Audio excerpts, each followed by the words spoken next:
Hai, saya Nisa Akila, mahasiswi Manajemen Pendidikan Islam semester 5, kelas reguler STAI Syamsul Ulum Gunung Puyuh, Kota Sukabumi.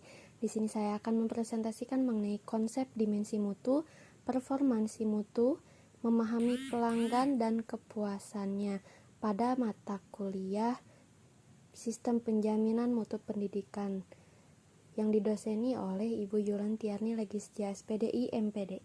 Di pembahasan kali ini saya akan memaparkan materi yang meliputi konsep dimensi mutu pendidikan, prinsip dasar kepuasan pelanggan, serta strategi mutu pendidikan Islam. Nah teman-teman, dunia pendidikan sedang ditantang untuk menjawab 3 hal, yakni kemampuan memenuhi kebutuhan, kemampuan mengembangkan hidup yang bermakna, dan kemampuan memuliakan hidup. Di sisi lain, pendidikan juga dihadapkan pada globalisasi yang antara lain ditandai industrialisasi pendidikan. Tapi sayangnya pemerintah kurang serius menghadapi tantangan ini. Indikasinya tampak dari kecilnya alokasi dana yang dianggarkan untuk dunia pendidikan. Nah, mutu suatu produk adalah tergantung dari tingkat kepuasan pelanggan di dalam menggunakan produk tersebut. Bila dihubungkan dengan lembaga pendidikan Islam, maka bermutu atau tidaknya lembaga pendidikan tersebut tergantung kepada puas atau tidaknya masyarakat yang menjadi konsumen lembaga pendidikan itu. Kualitas menjadi semakin penting akibat tekanan konsumen dan persaingan, sehingga pada akhirnya kualitas akan mempunyai pengaruh terhadap benefit lembaga pendidikan.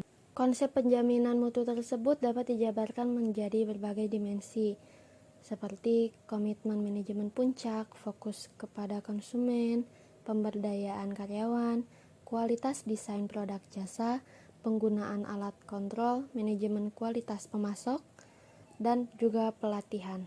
Kepuasan pelanggan sangat tergantung pada persepsi dan harapan pelanggan. Di sini kita akan membahas mengenai prinsip dasar kepuasan pelanggan. Faktor-faktor yang mempengaruhi persepsi dan harapan pelanggan, di antaranya yang pertama adalah kebutuhan dan keinginan.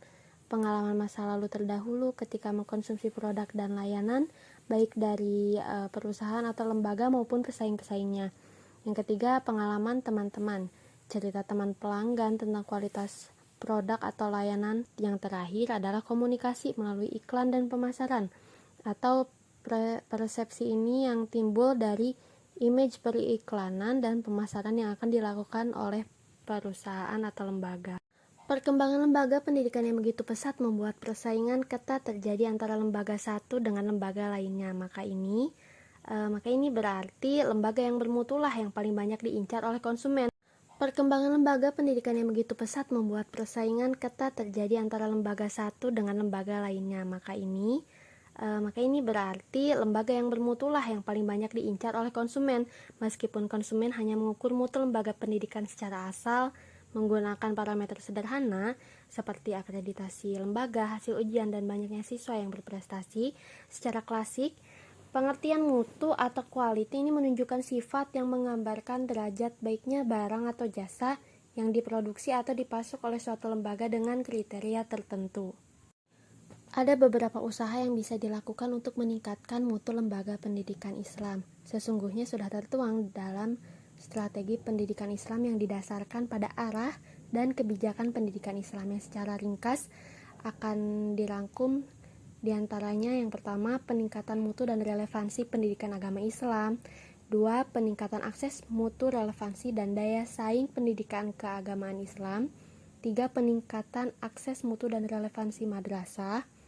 4. Peningkatan akses mutu, relevansi, dan daya saing PTKI. Dan yang terakhir adalah dukungan manajemen pendidikan dan pelayanan petugas teknis lainnya pendidikan Islam. Jadi dapat disimpulkan dari apa yang sudah disampaikan, yaitu mutu suatu produk adalah tergantung dari tingkat kepuasan pelanggan dalam menggunakan produk tersebut. Kepuasan merupakan fungsi dari kesan, kinerja, dan harapan. Jika kinerja melebihi harapan, pelanggan amat puas atau senang. Kepuasan tinggi atau kesenangan menciptakan kelekatan emosional terhadap merek, bukan hanya preferensi rasional. Perkembangan lembaga pendidikan yang begitu pesat membuat persaingan ketat terjadi antara lembaga satu dengan lembaga lainnya. Jadi lembaga yang bermutulah yang paling banyak diincar oleh konsumen. Baik, sekian yang dapat saya sampaikan. Semoga menjadi manfaat untuk kita semua.